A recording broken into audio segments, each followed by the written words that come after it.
Terima kasih atas waktu dan kesempatan yang diberikan kepada kami. Kami dari kelompok 2 akan mempresentasikan hasil diskusi kami tentang landasan dan asas-asas pendidikan.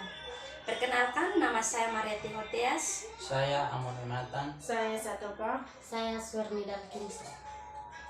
Baik, landasan yang pertama adalah landasan filosofis.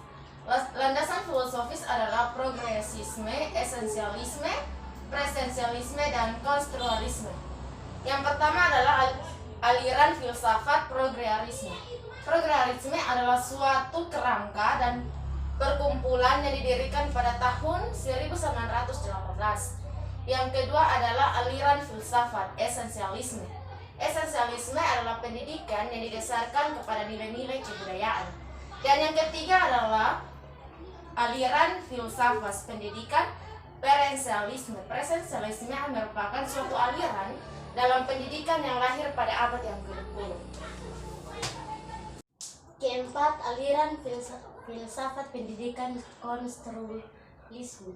Konstruktivisme merupakan aliran filsafat pengetahuan dan menekankan bahwa pengetahuan kita merupakan hasil konstruksi kita sendiri. Yang kedua adalah landasan sosiologi. Manusia adalah makhluk sosial. Sosial mengacu kepada hubungan antara individu dan masyarakat. Tujuan pendidikan adalah bahwa pendidikan itu bertujuan membimbing agar kelak dapat hidup serasi dengan masyarakat tempat hidupnya. Sosiologi mempunyai ciri-ciri. Yang pertama, empiris adalah ciri utama sosiologi sebagai ilmu. Yang kedua adalah teoritis. Teoritis adalah peningkatan fase penciptaan yang satu bentuk budaya yang bisa disimpan dalam waktu lama dan dapat diwariskan kepada generasi muda.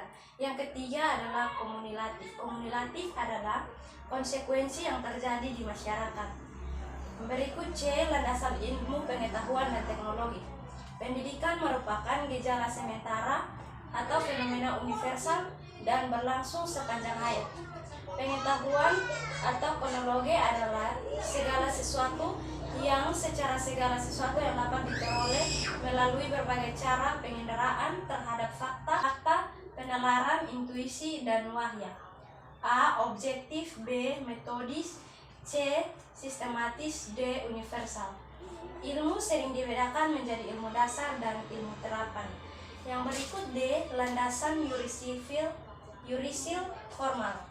Penyelenggaraan pendidikan Indonesia secara hukum sudah ada hukum antara lain Undang-Undang 1945 Pasal 31 tentang pendidikan dan kebudayaan.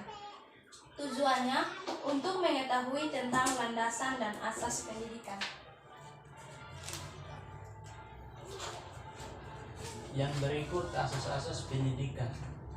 Asas-asas pendidikan merupakan suatu kebenaran yang menjadi dasar atau tumpuan berpikir budaya pada tahap perancangan maupun pelaksanaan pendidikan. 1. Asas Tuturi Handayani. 2. Asas belajar sepanjang hayat. 3. Asas kemandirian dalam belajar.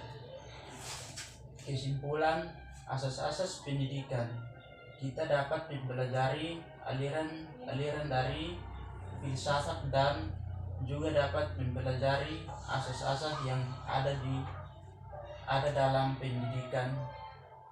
Bagaimana cara memahami suatu pendidikan baik kepada seorang guru maupun siswa. Baik, sekian dari hasil presentasi kami. Terima kasih.